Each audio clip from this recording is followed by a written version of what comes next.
Radio Samoa ili ishi the mad. Radio Samoa. Taslima hivyo Tommy. Ama.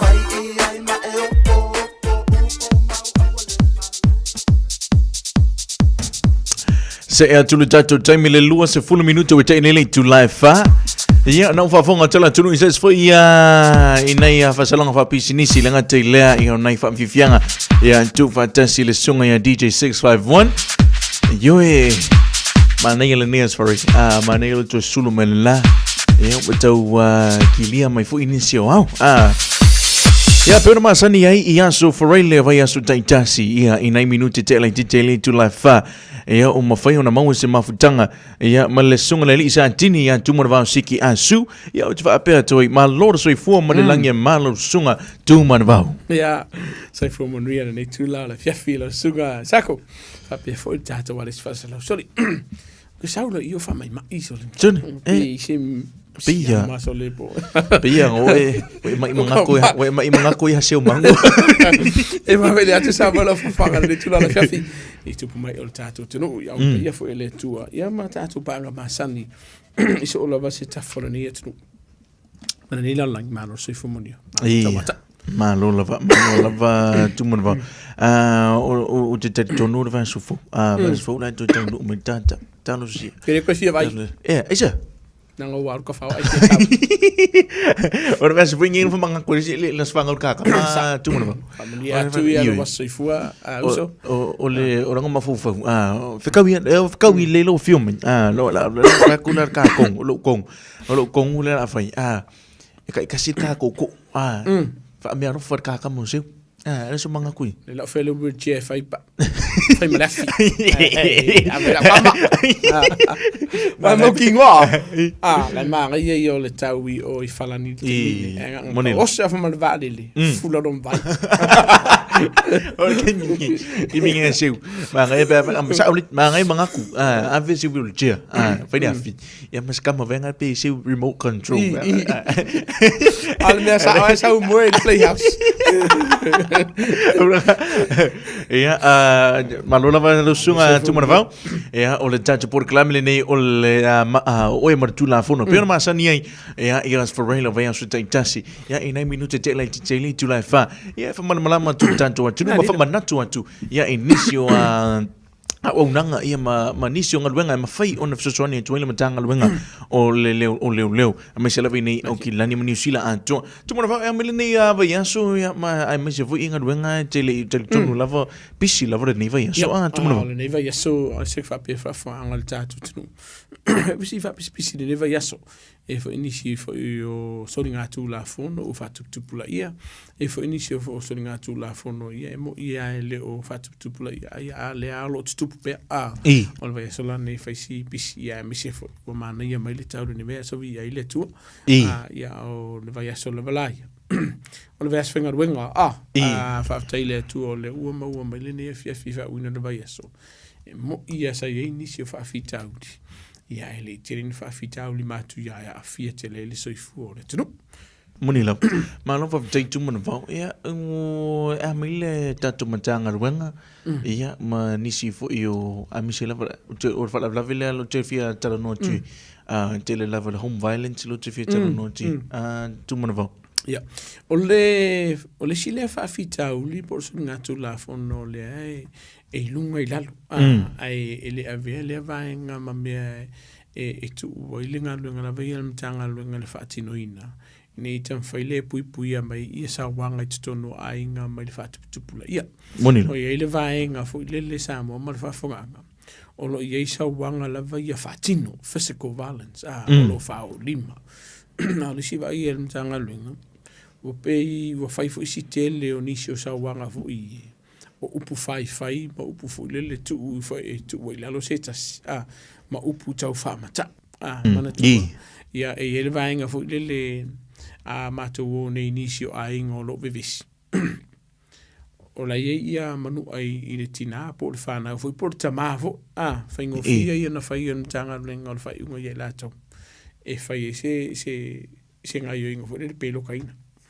ai atu tanga luenga tato ainga mai le okay me uma ai munmuri ane I roa mtanga luenga ni upu sa whaafefe ia le o tina le whanau, po le tama fo le tina le tama e ke vai e ke ka ua le leo ke vai e tulo sa mo malenga o whasoki oi. Mana tua. E roka I o mtanga luenga ia upu whai. Ia o le ala ia nisi o vaenga fo ia o lolo whai mtanga luenga le talawhata I tai. O le ele tato ora ho lele ka o le police safety ora.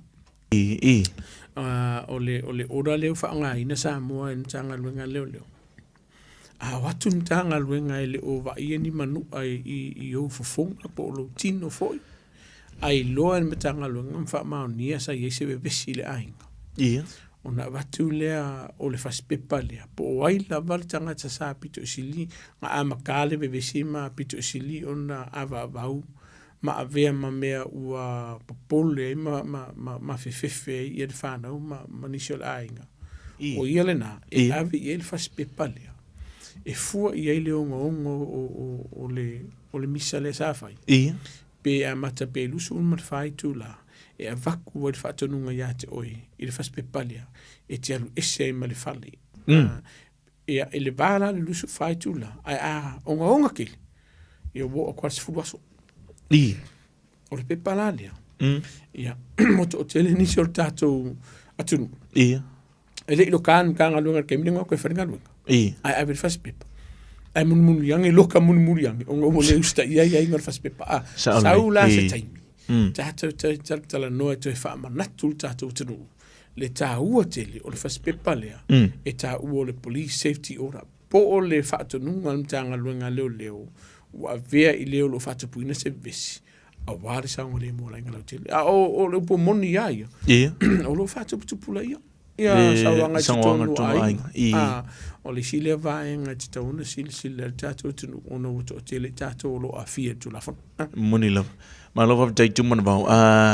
Wale nei vai aso ato tumana vau. Vai aso ato lava nei e o whaima o whamana tuina le tato tunu. Le ta alonga to Samoa ma kiwis. O le sau ia tueli tapo inga le tatua tunu. Fatunu ina le asulu sulu tasi o ke topa. Kusa o le telo taimi wa o famana tuina ile le nei ta alonga. O atile fu ino va aiatu. I mea tau fa parade. Mea tau fa fianga. A wafu ile tau o le sau ninga o tapo inga le tatua tunu. O le tatua o le to Samoa. Mari la. Mana tua fo I o le pitola au lava ia mtanga luenga leo fatu mtanga luenga leo ia te Samoa e tau file parade paulo le vaenga wa matana tilo ma faisi popole le mtanga luenga ona wa avea tatu parade ia po savali ma vaenga su efficiency o le pumongi pe yo ile o ma ia isi fa ai lo ai tu lo Samoa malenga na la fa ngaina fa dia mol mikavali ele o se no foanga e tau mawhaile awa. Mana tua vo Samoa. So o se taulanga wha tau lava I au kilani nei. E wha sa ina ile awa malosi. E lua se lau limas furutala lau sala. Pe a whaile ea e maua oe mai tau fia oe mtanga luenga leo. O lo e whea rua I Kongo shopping center malau ako lo e sau apapia po sau whangupia. A o lo e tau mawhaina mai sa vani mo shopping center. A whai o ia ki oe lava maalo si tu tono lau ato. Ai e te leo tau mawhaina pele I matala foi. E lua la options, e tolu options e watu mtanga luenga, e lua options e watu mtanga luenga e te oi. O lo walu lo lo whale ke minga ma ave au pia. Por sa aki lo mtanga luenga, mai maunga kupi. Aua vai e mtanga luenga. Mata me tatu sa vali tau sa ngoma vai. Sa file mua mana lei mea uma. Pei tai. Wa yengi so ila ko ke lopo o va kere fia o vale o nga ya nga ye fo le malanga nga fo le wa so le mita fo le listing wa ye la va nga le what's to wai o si o mai I o nga ai ma fa le nga ina I me to tino anisi fo yo lo sa vali monilo fa le nga ina I ta vale fa le nga ina I fa le o loa ia ma fa o lima ina I se tangata o ila le ale nga ona tau ma fa le matanga luenga fa ini se nga luenga pui ina I ta fia mai ia so nga tulafono ia e mo si le fia tatu tunu o le ala ava tuni se vai nga yo no e ono fasala ina I o mamuli ai o le timiri nei a la kalaka ku ka ko savati e ko eva ku fo mana tua e mo la usala mai ono mo li oi pe a fai ke o so i ngor ka ko piki apu fu le mai ki e lungor fale po le fer tato tabale awat po ko for kedi no ka surfing e fa sar ba inga le a fai fo yo oil evita vale le ke fa ka ngai ka ru dunga e sala mo mai ono mo lia oi ile tulafono o lo fai o va inga le lua o lo yai ia sala e ma fai ono tu ina tu mtanga luenga i si pika ma mo li o leo lo whapina, mana tua, e te tau ona iai se certificate, whai kau le low volume search, e whaongaina, pe a whao ingi modifications, po ni suinga le tāwali, wa o waku ngai leo vaenga ngai iai, o lo iai la nisi o sala e rona avel mtanga luenga, pe a whai fwere ke sau malau fua, o peo le lo kori ulu le umi i hai mawa i lau sala, iai nisi sa iai i lato sa i papatoi, i lato va ir shopping center le Hunters Plaza. O lena whaelo melo lato whanono. Nisho i lato no atu malato fu ai te tonu i lalo ka paka fo i lalo. La vea i fo i ama le saino lunga o kako ka paka le pa u lalo leanga. O lo na winga la e tau fu si la tato tunu i vaenga. O le sinana vaenga. Whai ele o sefe. E no mawala o salama e onu tala i ama ve se tanga luenga leo. O si pika a fai wale o ke kele. E lea pano e atu i atu o e tauna tutu i lalo ale e mau i lau sala. O le si vaenga. Sorry, is a familia tu mana va ole o fuai mon tu fa na FMA e na sa no e te tauna i le certificate mo modifications e mi for the certificate fu nei pe manga ku fu ai le se modification fu le anga fa pipi ai o le fa tuanga le an tanga luenga e fu o fa si umitele o puniti ai ti ata o puniti ai fu ile lo o le awala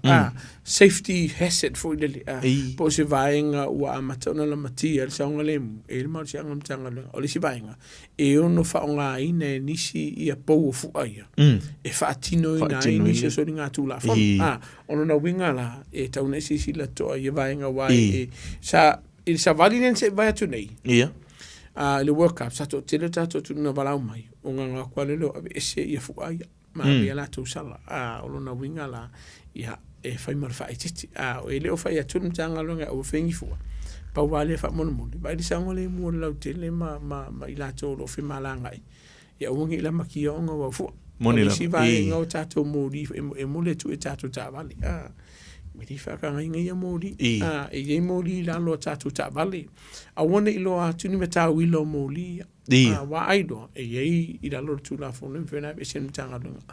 o le upu moni ya la to tele ni sen tanga lunga a fewa e ta fia o ka ko pa wala ki kele wa so mai fa fo markari pa e mau wai lau sala i le vaenga mai ono pin sticker tavali ono na winga la e te le vaenga o le e tuka whanua mtanga luenga moni la ai ono te mi e whatino nga luenga i an wha maru luenga tato tunu o la whatino nga luenga ono sango le mua lau tele o le si vaenga e fia whailo tato tunu i se kako pau ka vale fo i ka kongaki pengi makongi makakao le mama ai ngaki sa only ni se fe mai le fatanga i le vai o lo ia ila ni se la to le no man tanga luenga le na ave le sala e ni si fo yo so ma tu fa fino tanga e ko ave e se ngaki e ko cancel sala o no winga o mafu anga e na fe tanga luenga le lo ia vai nga ia o le pui le o sango le mu le tunu lo til e moni la ma lo fa taia tu banva i lo so no mai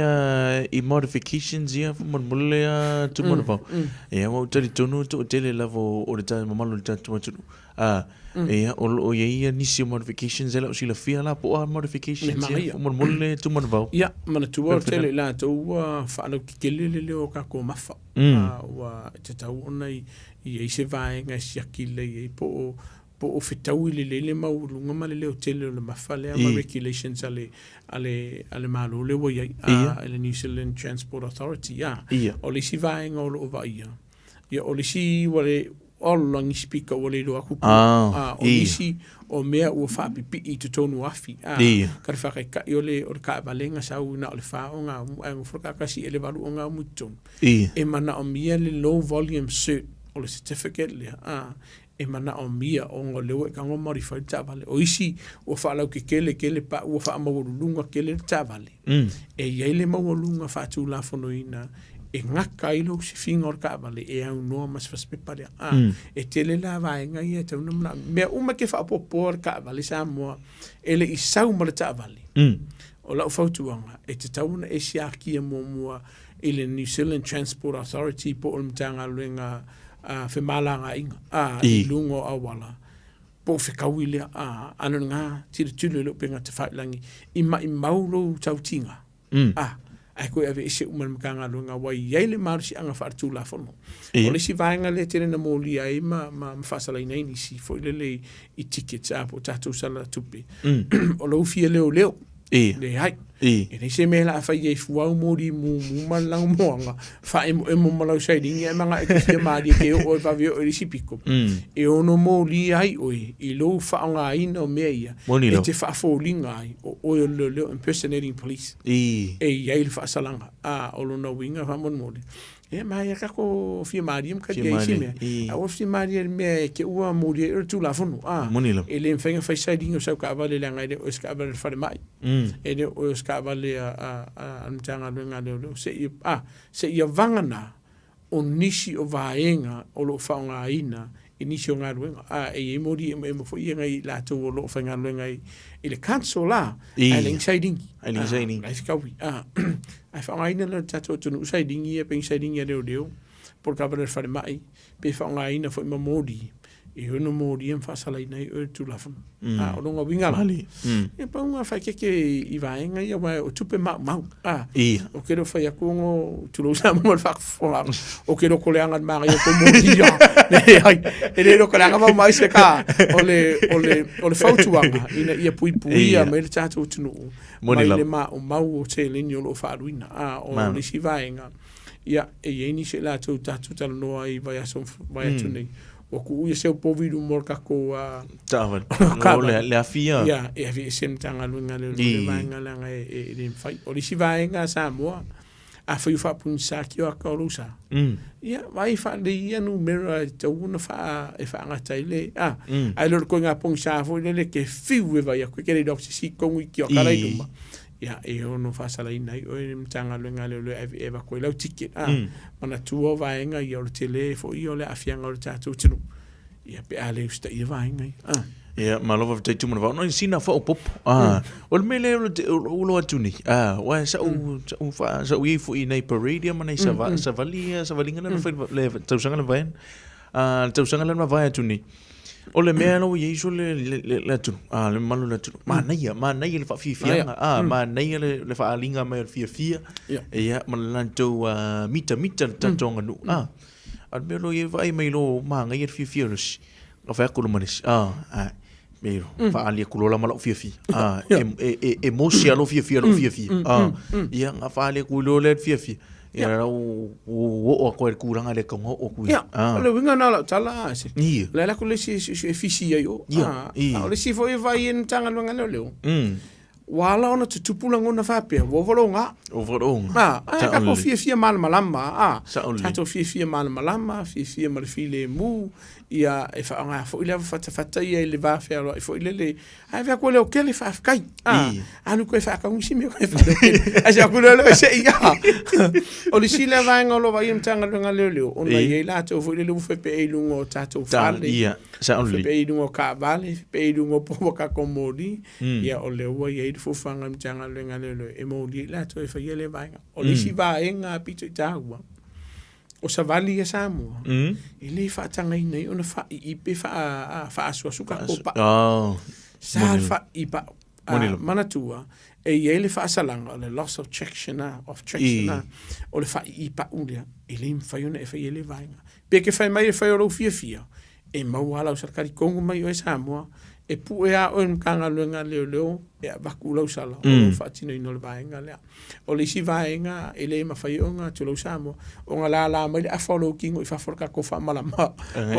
ai alu ka vale o i fot pasisi le tana fai fa le lu fuspa o le si vaenga o avere vaenga ma me afie o no afie fana laiti wale o tele tato tudu ave fana o se vaenga mana ia tele le vaenga dia o le ave ma fana o fi fatas ai si de sila na ma vai mo sangole mo fana o vaenga ia tana si sila tato tudu pe no feto te mo sola o le ngaluenga la vai am ka ngaluenga leo o le fautua ino le tātou tunu ma le va aia lea o le saunga le mu a wani a fie se tasi o le polenga fo mako e fai ngi mea ma le usa i Tulafono e un ki usa Tulafono e whaasa i parades you know nonga winga kam yara ka vale ko ngoro fo ngon fai lau parade ai o vai ngai e tauna si la ia tātou tunu o mo saunga le mu moni lo e ia malo pa tai tu mo va na le wata le wata tala no le mata upuni le tau mafa almalus le tatu le vai asu le ni la foi vai asu ile matanga le nga ma tau deal e ma le drink and driving olo o ia pe la tau olo o le usta ia Tulafono so dai o nga mai o te telefo la tau o fai so nga Tulafono o lo wala ko ma le lau tele le atunu i le lama tia o le saunga le mu ma se fua o le usta ia kusa le parade ma la malosi e le fai atunu tanga le Samoa e o ko ke ka ma fai ngala va malosi pa wala fa tanga tanga le tau mafa fua la va malosi au e tango fia se ta vale pe a fai la e tango fia la va malosi wa e si le fia la e fia malanga i se farkalapu walanga i fa fianga le te fa longo le o le a fa fia ni si fo yo alo la ulo le atunu mai Samoa i bisi que le foi la malos ai fa mon Samoa mai se moria oi monilo o que ari lo cavali mai ka ma fale que ia le ver cavali que de do no fa si over le lava malosi i lo tino o le fautu ngala mtanga lenga tau mafa lava tau mafa male fia tau mafa male fua ona e tele fa fita o liono tutu le vale e alo le ka fa sa o nga wale si me e sa fa lu misa martina la nga malfana pe ale fortina la nga yo alo ka fa sa o nga sa le si me ai misa maltama fia te malfana ke le yo fa fita o le afia o le ta vale ke ngo folo i kongo ka vale Samoa au e fa swaba o tau net to mana tu po sa lo fa kana fa o le fa tu nga la ia ku le ka vale le fale ai sisi mo moria oi a fai wo umanga ngai pa ki au le se ka vale ki ma mal fa e sa mo le mu te ai le lo walu i la ta vale ai o mo le pa ki ko sa wal le mo anga sa wala fer polo kalo le ke wa fer faro le si ai ngai le masa ke ya wa fe ele le dalinga ngai lo sa la ve si la wala ona tele le oni se fa fita o le malos ele ka film tanga le ai le ka fi fo kanga le le avaku o sala ya ke memoria oi pe a ele usta ia vainga o lo no winga la Samoa o nga lunga fai fatas tato nga lunga o pa walo li si vainga o lo vai mar fa no isteng o ye ya lum fa na lai tu tango fi la malos mala tu los fu ko sa nga ila lo ia ingo lo le sine Samoa e le ka unga ia se ava i te tonu o lo tino pe a tango fi la ia tafati o lo no winga la a fe ki los fu nga ila lo im sa kokolo o ke tang fie ava malo si wala nga o lai sa Tulafono le tita wana e ave inastaban be a failure o ye se ava it tonu lo tino po lo system fo ai o le ke fia ka va mon mole tu mo ba la fa salanga a se tanga ta pe a fe o te tonu vo o to tele la tamiti o le tupurang ia o le foi wa mata na ave daval tu telefone tu pulanga lo ila tu le sene ato ai tau mafa ile ave malos ia mana tua e se ilo le sene e ono se ilo le sene mo lusu mo valuaso ila ia ai akele ke le mauru o le tau sanga pe kenso lo mo lo sene pe le uska i wa feiso e mau tanga lunga leo e felwa i ta vale au ye le ava malo si lo tino e mau ki ngoi mo li o fam sinonga e mau tino a sa mo li o fam sinonga se ilo le sin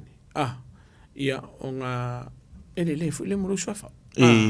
a fa ya la te le sta ia wo ye ni su lato wo fa pui hina onga le mawala fe yo nga wo ye fu le le sin la no piniki mo ila to wa mawan tanga luenga e leusta i o Tulafono e le kaukau la malo si ala feno e kabale o lo na winga la Samoa o te leo la fianga se ilo lo sengi e tu fam sinonga Ine finga koe whelo iskawari. Lai whawhinga I o ngadunga. Lai whawhinga na wairau pe ua ise. O kia ono no wikara Samoa. E te leo la fianga o tātou tinu. Pe a whailea e maua o ntanga lunga leo e whelu wai. Whaasua awa e tātou tāwhan. Ai o le vaenga piko I siringa mako popole I mau isi soifua ono lofa te mana. Moni lava. Ma lofa te tumana mau. O tai ilma tau pule tupulanga. Va te le nai le growth va be fo I ama le numera. O le tūlanga le tūlo fa fo anga le tunu. Ko ta o tu va pertani o le suicide. Pole as fa so swani pe o se fa manatu ina le tatu o tunu pe I se tūlanga va pe I ainga o ai misela va ainga tatu o tunu fa mun tu mon. O le upu moni a Samoa. E le ufa pena o alum whanau te la vau o lo o iei le vaenga le atulu le ngana o le pule le soifua. O lo o iei mai lato o le matua o le lato soifua I le ongo se fulu, fitu se fulu, e a mata mai lava po I lalo se fulu anga I lunga. O lo nauinga o se whaafita au li onga onga le whaafita au li. O I tato por kalame o lo whatino ina le te leo vai aso. E a vatu whaafautuanga ai, pe a vatu fo I whaatalo sanga le tato tinu. A whai e te sila fia se tasi o lo I eini whaafita auli, mai o lo I eise mawhawhau I whatino ina le vaenga. Lua vaenga te tauna e whaia, ua te tauna e vilia se fisoso ani mo I lātou a le o le matanga luenga se fua malolo ina. Vidi leo leo, o ngafmai ona mawhailia, ona fiso ta I le matanga luenga leo leo, I matanga luenga o lo va aia whaafita auli a. Moni lo. Tolo I lito mai. E leo se vaenga fo ile kako ke pe kako ke kariye ai pe tato te tala ula pe atala no mai sisi ini langona wa ia lato te fia fa atino ina le vaenga o le fautuanga lava I wa te tauna sa ili se so soani a fai fe wa misa ma sisi o lo ainga au e lo wa ini langona fa pela e tauna e tatano ye e fa le lo misa Billy se so soani mo lato o lo va ia e o le va ya solo nei Felo nisi lato na maulo lato soifua ona o le pule ola. O nisi lato maua tu a inga ia po opa maleva yaso. Talu na mali liu ona o le pule leola. O le nisi lato te tusina nisi o si whawhaingo fie ni se mafuanga po pule ele soifua. O le na winga la Samoa whamonmuri. E re te tau no o tato tunu I vainga ia. O le ngase o le mawhauwhau. E whai asi o ele o se mai fo le ka ko ki kalau lai fa pesoli o le mai pipelo yo le ina o le matou va ai a ela vea mau ke vai a kutulo Samoa o lo kafe mai ia le palpala por toto fo ilo tino fengo fien ko pene ai tu pulo le ngase ngai va ngai le ngase le mafofa e fenga ta ia ona ilo ele tunu a mela o is fa fita ia o fo tuanga la vai matua o lo ye inisio fa na u ton fe pulo la to soifu ona ele o lo ye inisio fa fita u tono ai mali a to o tato ton fe fo le fo fa fika u con fa le pa fa u va ye ko o le se o fatelina sa ili se so soani o lo tele matanga lenga ale nei malo tele fo if so soani mo ila to lo ye ia va ngi fa fita u ton fe pulo la to soifu Ia, malova tai tumana vau ia te vai tu tanto te. Ia, wa tanto te inisia vaanga ia manisio mata ku le wo misia. O fia sa no e ma fa lau te lena. Fa tai o lo fa si fa bispisio tatu shopping center po tolong fata. Ia. I tatu palota. Ia. O le sile vaenga o le fainga luenga an matanga luenga. Tam foi le vai ia le pui ngol tatu tunu. Ia. O le fautuanga lava ia Samoa. Ese pati. Ai le avele ma mea o la ave vesi ei ma misa i tātou tunu. A whaia o lauanga whaikaria o una langona I se pati o lo e langoina. Ai ua le wha, ua le ula wika ia la kolo whaia ia palo tai tonu tātou talanga whaatau. Ai sea. Pa waranga luenga I lako o le tu whaatasia o lau paloka. Kongo kako pusa. O vai foi la tunu le wa mata wale na mata vai so nei tato palota ia le wa mata na fai le tono tato talanga fatau ma tato supermarket o lo fai ai o lo vai to telo tato tunu lo nga solo mai ma lo monia e fa kupu la ko ke ma la pisi e fa so lo kwa si o le fo o le fo tuanga la fa mo le samo fa ma se lo fa e la to lo ngar du e fo i wa le singa do fa ngo fie moni lo tana no fa le au ke la ku fa adi le pa ki ya le ke lo e ma lo ke wa fie se la ngono se ska ko au ka fa ke le ofisi ku fu ki nga ho pa ngo fa fa pa lo ka o le va nga le lo va yele e mtanga lo nga le o lo to tele la to o fa la to pa lo e se la ngona ia a tau pea ona mau pea to ba le tatu tunu o wa sa ngole mo la tele o le si va nga lo yai o lo fa nga ina pe nisi o tatu no fo le pe fa ka la fo nga fa nga o fa nga me ka ai ono a fia lo so fu o le aso na fia ma va so fo ni sa o tanga lo nga le inicio fa fitau o so nga tulafono pe fo le fa nga I ka ko le fanga vai o le fanga me ka alo monila e tam fa fu le fa mata o si pe ma le lautele ia ai ono a fia lo so fu ka alo me di ma se o ka alo me ke ua a fia lo so fu e a fia fo se fu o le lautele le tunu o le fo tuanga la matua ia a fa fo I le fa na o lo I ni ala tu fanga me ta fa ye ku ko ka o fa la I fa fu wala no tele o fanga me ta alo lo te mi wa fanga mo ia o fanga ta fu le tunu a me fo mtanga lo ngalelo na I lo le isi o lo no winga e no a fia ku lo le ku da no o ki mari uro lano e te tau ne usta ia fa tonu ngam tanga lunga le leo pe a fa tu ina oi pe a fa e tu lalo pe a fa o masalo miolo ia te oi o le vainga le o le si vainga a fa nga fa isa o vere nga va o ki fero right malo kama nge free shopping center e mo lia tulafono lo fe ku se pe fa menga vere la va e le se mesa e ki sa o mo shopping center fa la ma se van mo monila tu le no la polo mo ta va vainga ia e ono mo lia I tulafono I lo fea lua ilia ma se au pinga o lo na winga la a fai singa luenga le fale fa ngai leanga ese a fai wangalo ia o inkud fare ia ba veri se e koe fa fu tonu tatu ta vali wai ono mo lia o ia en tanga luenga le leo I so nga tulafono ia o le si vaenga pena tatalo noa asi ia fa mo mole tatu ainga fai mas yasi o tatu ainga tatu tau ainga o lo no fona e la to la o mama ota na lo va ia pia I la to o mali diu pe wa ko le vai so pe du pe ko du vai so te lo na mali li wele le o la to ainga o na le I si o fai ma se la to a fai o video ko de kadi ki ia shaki po o ke me uma o na se la vana I tatu tama matina ma tu o tatu tu no lo no foto tasi ia po I la to fo lo ia inicio mana o fa pitoa e me se lava ia le ngase le mafu fa ia nei vanga rai tia mo tatu tu no le moni lava na e sa le so no ngantu mo ni te ia we misi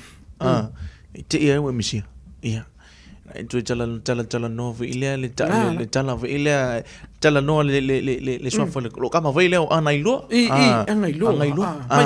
mai mau ia tu tala no tu na ilo o tu ai me nga ningo kon ka vila ko se mangwa lu se kala ke anga mer fi anga fi fa rongo do le o okay Siki o ke le fi kan go ngisi e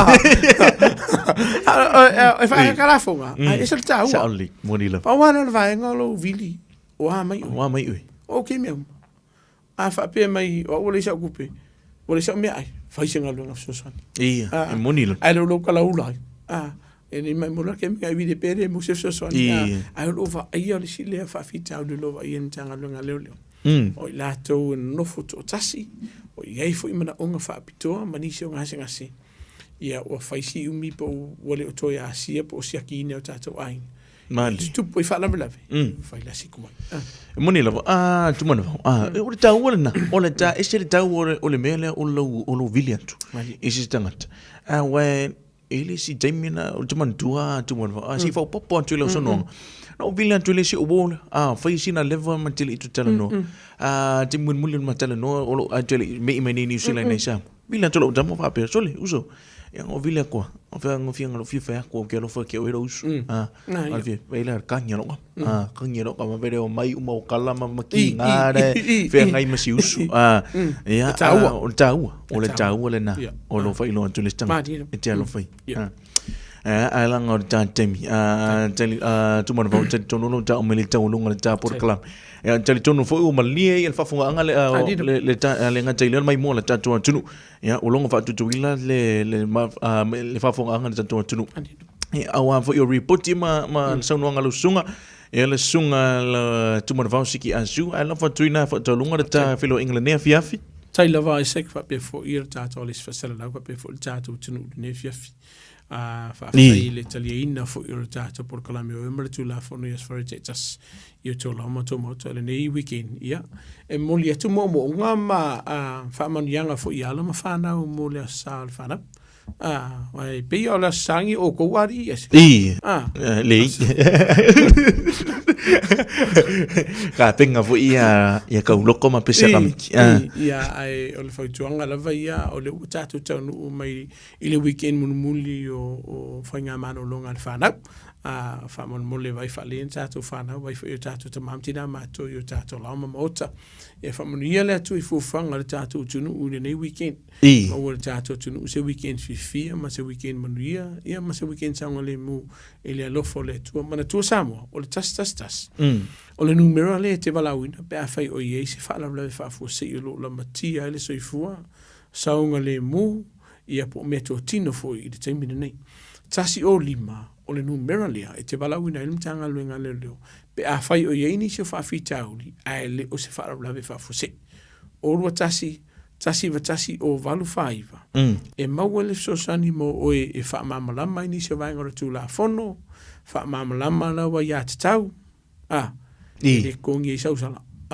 Mani tu o le sifau tuanga le tato tunu so se maka upu e ke vidi mai ia kia o le tele o vaenga a ui loa le mawhaiona o whaitua le fautuanga ia te o te minia o te fautuaina o e te tala noa i lumo al mtanga luenga le lato ofisa e le whai e kua kako maka upu ki o kudia maranga luenga e maliside vaenga Samoa wha mole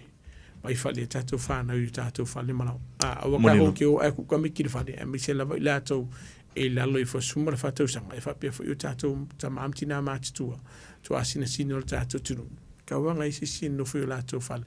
a wale saunga le fa mnia le tō ne weekend Faftai pēno ta ua asiko au le lalo e malolo ia o lo no ina o le fautuanga le tato tunu ma tausanga a kon ke o e vidi meskai mi el waku e sele message le wadwa waka faol kama a tato to e feloa i le lofo le tua i le vai asa fau fa monia le tu fa mangalo fo i se selo una so i fu